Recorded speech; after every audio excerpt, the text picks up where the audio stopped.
Good morning to all my dear students of class 12th science. Now today we will discuss the some properties, and these properties we already discussed about in the class before the holidays. So now today we will discuss these properties and open the page number 341 in your NCERT. And the properties are, whenever we have any function and limits are supposed from a to b, a function fx dx, then we can write it into from a to b f की dt. Clear? Means variable बदलने से उस function के integral पर कोई भी effect नहीं पड़ेगा, आंसर वही आएगा जो उसको आना है. So this is first property in your syllabus. Clear? और ये प्रॉपर्टी हम आगे एक्सरसाइज जो आप देख रहे हैं अपनी एनसीईआरटी में, एक्सरसाइज 7.11 में हम यूज करेंगे. ठीक है, एक्सरसाइज 7.11 है पेज नंबर 347 पर, उसमें हम ये प्रॉपर्टी यूज करेंगे. और ध्यान से समझे इस प्रॉपर्टी को. प्रॉपर्टी ये है कि हमारे पास कोई फंक्शन fx है, like sin x, cos x, tan x, और लिमिट a टू b है, from a to b, where a is lower limit, b is upper limit. So यदि हम लिमिट को एज इट इज रखें, लेकिन function का जो वेरिएबल है उसको हम चेंज कर दें, मीन्स sin x है तो sin t कर दें, cos x है तो cos t कर दें, तो उसका आंसर तब भी वही आएगा जो उसका पहले आ रहा था. ठीक है, so this is first property. Clear? After this second property is, if we have an integral of fx dx from a to b and we want to change the limits, means lower limit को हम upper limit में convert करना चाह रहे हैं और अपर को lower में, तो कन्वर्ट कर सकते हैं, but before this we have to multiply it minus sine. So from b to a fx dx. ठीक है, तो ध्यान रहे यदि आप लिमिट चेंज कर रहे हैं तो लिमिट चेंज कर देने के बाद आपको माइनस साइन से मल्टीप्लाई करनी पड़ेगी उसको, जिससे कि उसकी वैल्यू वही रहे. दरअसल होता क्या है, जब आप किसी फंक्शन की लिमिट को चेंज करते हैं, मींस लोअर को अपर में, अपर को लोअर में, तो उसकी वैल्यू में सिर्फ नेगेटिव साइन का इफेक्ट पड़ता है. न्यूमेरिकली वैल्यू वही रहती है जो उसमें आती है. सपोज आप a टू b एक फंक्शन लेके चले sin x, उसका आंसर आपने इवेल्युएट किया, बट आप चाह रहे हैं कि उसकी लिमिट चेंज कर दें, तो लिमिट चेंज करने के बाद जो उसका आंसर आएगा उसका सिर्फ साइन अपोजिट हो जाएगा. ठीक है, तो इसलिए साइन उसका अपोजिट होगा, उसको हम वही रखना है, हमें चेंज नहीं करना है, तो इसलिए हमने यहाँ पे माइनस से मल्टीप्लाई कर दी. ठीक है, इसके बाद नेक्स्ट प्रॉपर्टी ये है कि यदि आप a से b तक, means a is lower limit and b is upper limit, और एक फंक्शन fx है जिसको आप इंटीग्रेट कर रहे हैं, तो इस फंक्शन को इंटीग्रेट आप इस a से b तक किसी मिडिल वैल्यू पर ब्रेक करके भी कर सकते हैं. मींस एक लिमिट को हम बीच में कहीं पर भी एज यू वांट उसको आप ब्रेक कर सकते हैं, like this, from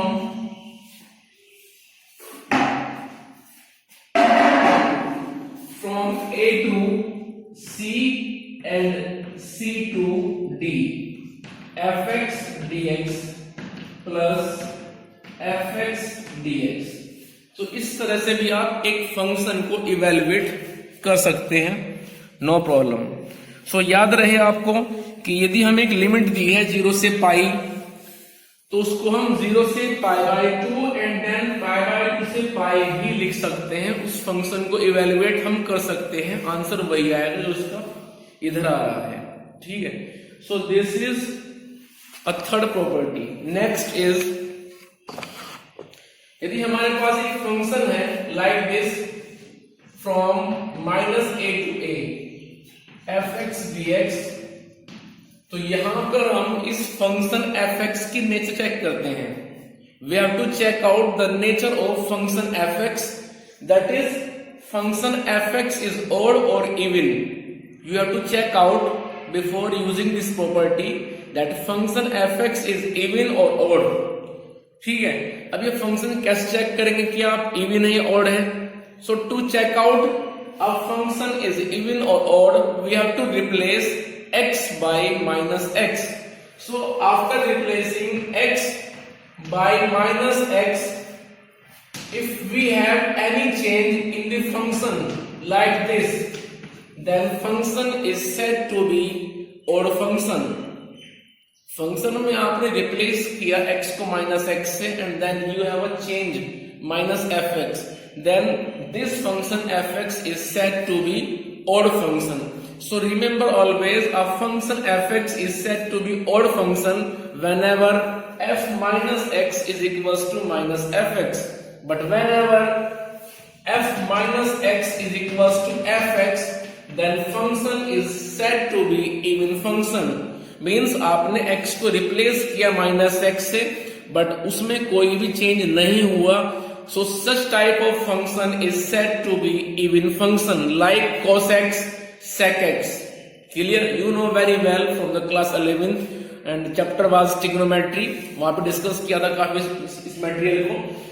so cos minus theta is cos theta and sec minus theta is sec theta, but whenever we use sin, tan and cot, cosec, so such type of function means these four function is purely as a odd function, because whenever you replace a minus in the angle of sine function means we are talking about the sine minus theta, then value will be minus sine theta. So whenever we have cosec minus theta, it will be minus cosec theta. Cot minus theta, it will be minus cot theta. So such type of function is purely odd function, but cos and sec it is even function. Remember always. But whenever we use a power 2, 4, 6, 8 means even power of these odd function.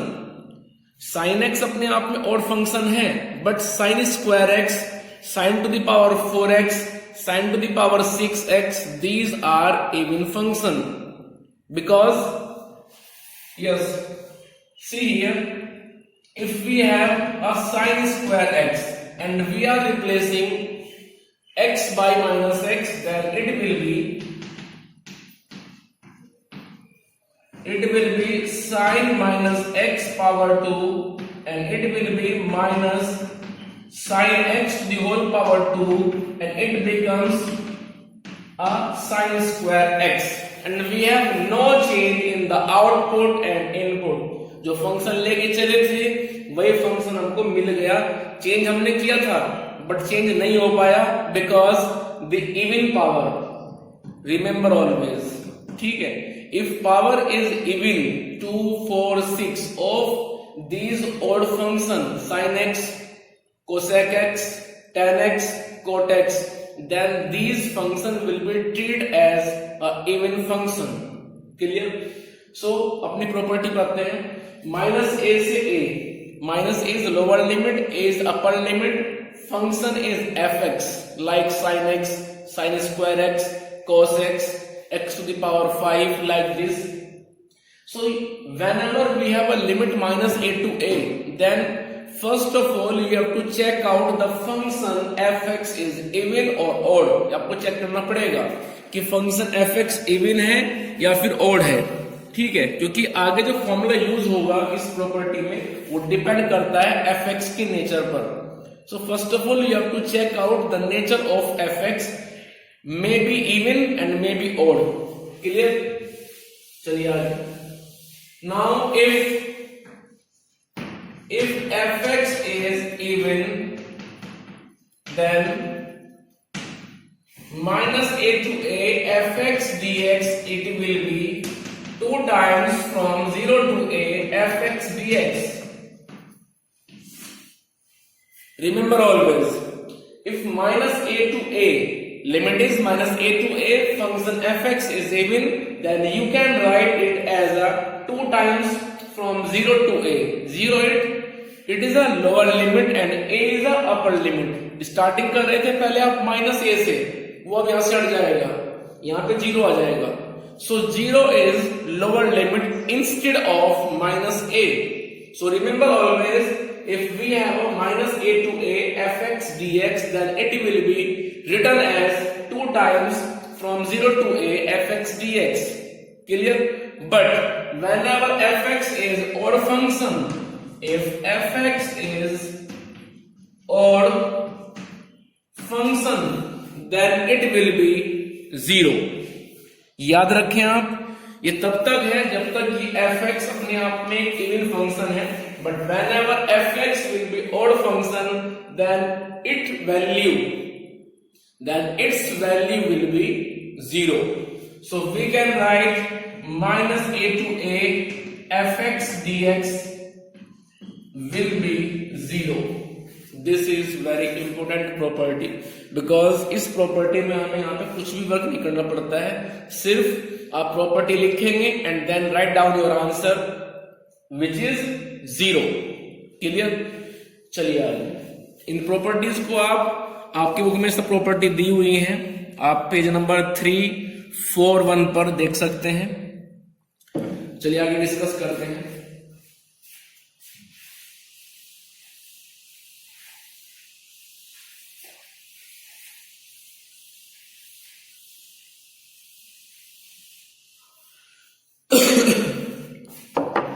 इसके बाद कुछ property और भी हैं, वो property ये है, just 1 minute.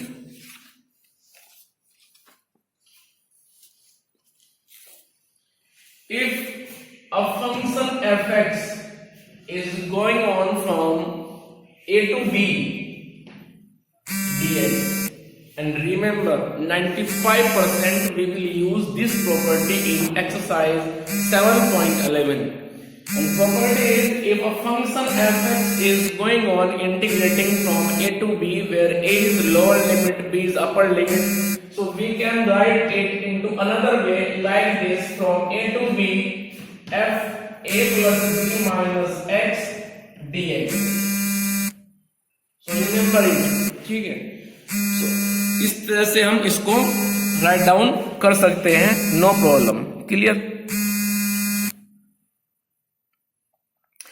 ध्यान रहे, यदि कोई फंक्शन आप fx लेके चल रहे हैं from a to b, like 0 to pi by 2, इस तरह से, तो उसको हम ऐसे लिख सकते हैं कि a to b और फंक्शन का जो एंगल होगा, जैसे कि वहां पे sin x है तो x की बात कर रहा हूं, cos x है तो मैं cos के एंगल x की बात कर रहा हूं, तो उस एंगल को आप रिप्लेस कर देंगे lower limit plus upper limit minus x से। क्लियर? जैसे मैं एग्जांपल लेता हूं, we are going from 0 to pi by 2 and we have a function sin x now, so it will be write down as a from 0 to pi by 2 and the function is written as a 0 plus pi by 2 minus x. It means the angle of trigonometric function sin x replaced by the lower limit plus upper limit minus x. Remember always this property. ठीक है? तो इस तरह से आप इस property को use करेंगे। ध्यान रहे, lower limit plus upper limit minus x. Simple task, no problem.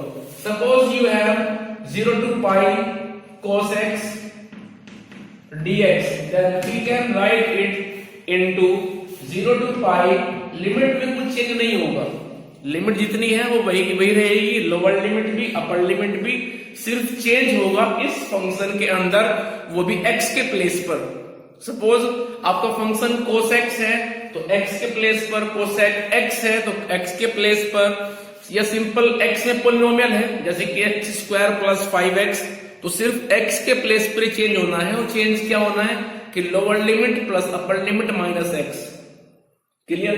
So we can write down cos lower limit plus upper limit minus x, cos lower limit plus upper limit minus x into dx, and it will be 0 to pi cos pi minus x dx. And now here we can use the formula cos pi minus theta. Clear? And it will be formula क्या होता है, cos pi minus theta. Pi minus कर रहे हैं तो कहां जा रहे हैं, सेकंड क्वाड्रेंट में, एंड सेकंड वो कोस का नहीं होता है, वो होता है सिर्फ साइन एंड कोसेक के लिए। सो cos pi minus theta will be minus cos theta. वो क्यों, क्योंकि आप पाई यूज कर रहे हैं एंगल में। सो cos नहीं चेंज होगा, ट्रिग्नोमेट्रिक फंक्शन जितना है जो भी है वो वही रहेगा, सिर्फ उसका साइन चेंज करते हैं in the case of pi and 2 pi. Remember always, horizontal line means x axis means pi and 2 पाई के केस में हम ट्रिग्नोमेट्रिक फंक्शन को चेंज नहीं करते हैं, सिर्फ उसका एंगल चेंज करते हैं। You know very well from the class 11 chapter number 2। सो अब हम शुरू करते हैं फटाफट exercise 7.11 and now page number 347 question number 1।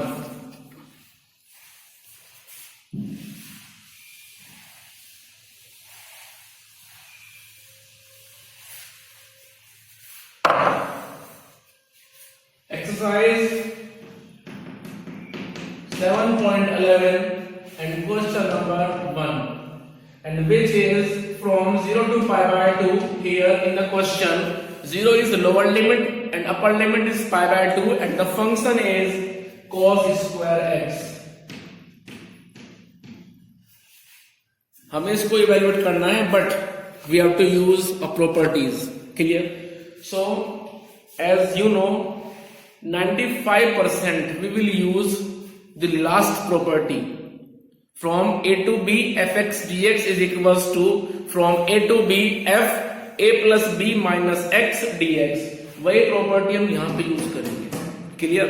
So question आपको जो दिया जाएगा उसको फर्स्ट ऑफ ऑल आप is equals to I assume कर लेंगे फ्रॉम 0 to pi by 2 cos square x dx। It is the first equation. Clear? Now we will use here the last property। तो यहां पे लिखना पड़ेगा using the property from a to b fx dx is equals to from a to b f a plus b minus x dx।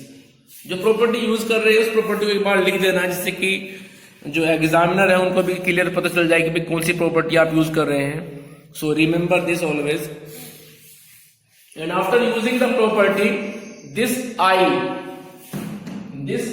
Becomes from 0 to pi by 2 cos square. X के place पे लिखना है, किसी और को change नहीं करना है, only the place of x. ठीक है?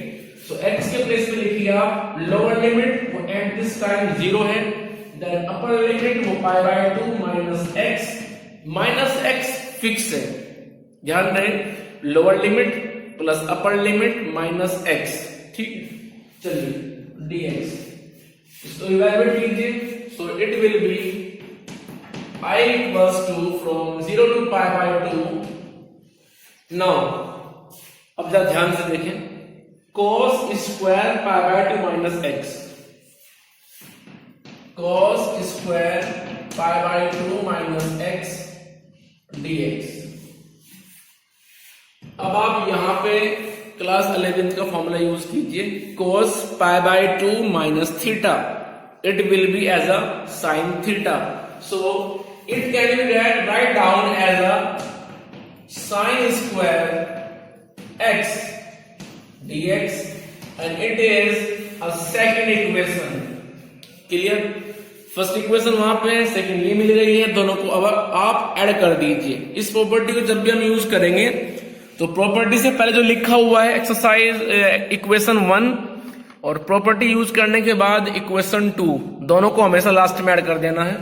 So adding the equation 1 and equation second and we have, so write down adding equation 1 and equation second, we have I is equals to integration 0 to pi by 2 from that side cos square x dx and from this side 0 to pi by 2 sin square x dx। Clear? अब इसके बाद आप लिखेंगे i is equals to, अब देखो integration है, limit भी same है लेकिन फंक्शन डिफरेंट है। यहाँ पे cos स्क्वायर एक्स है, इधर sin स्क्वायर एक्स है, तो आप इस इंटीग्रेशन को एज अ कॉमन ले सकते हो, क्योंकि आप जानते हैं कि integration can be distribute on the more than one function. Integration differentiation को आप डिस्ट्रीब्यूट कर सकते हैं, ठीक है।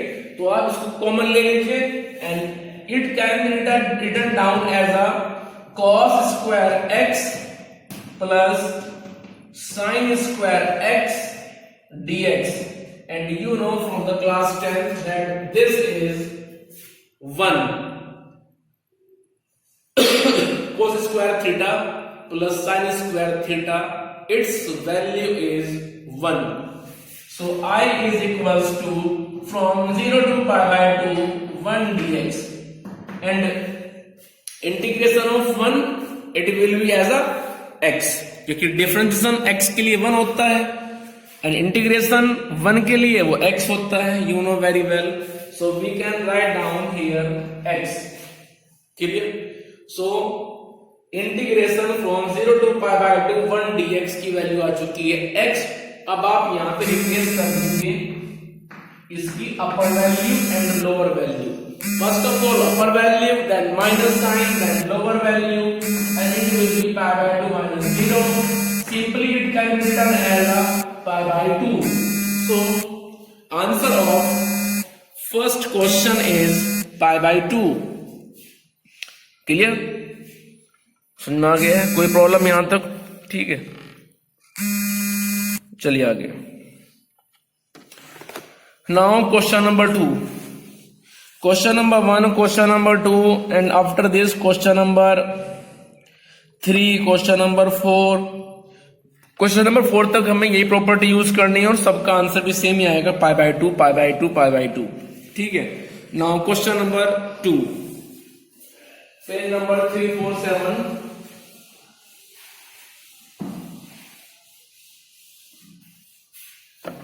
and second question is I is equals to from 0 to pi by 2 under root sin x upon under root sin x plus under root cos x dx, ठीक है।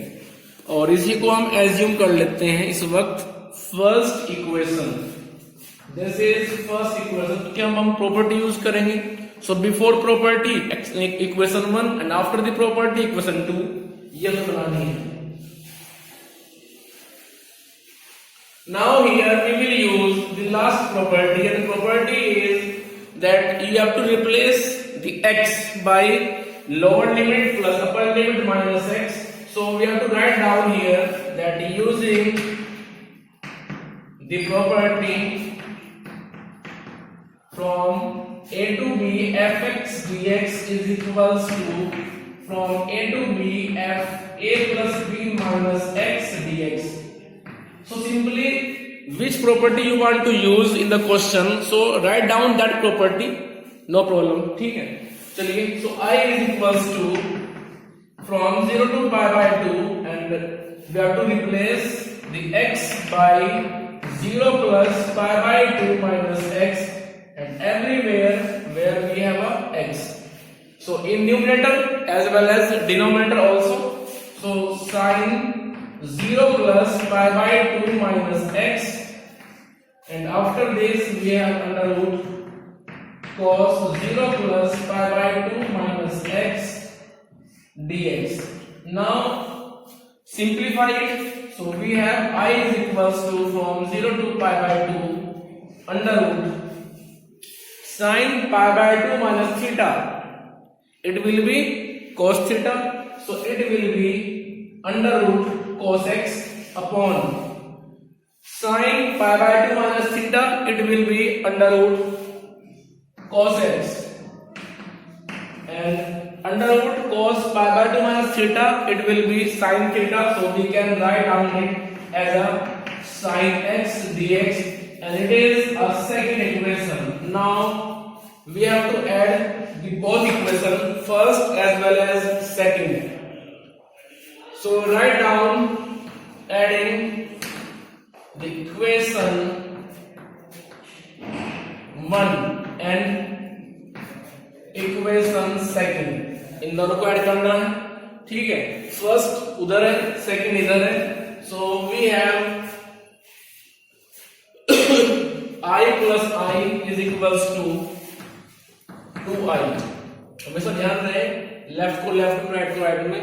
So from this side we have 0 to pi by 2 under root sin x upon under root sin x plus cos x dx, plus from the second equation which is 0 to pi by 2 under root cos x upon under root sin x dx. You can check out that in the first equation and second equation denominator is same. You can observe here. So we can directly add the numerator from this side.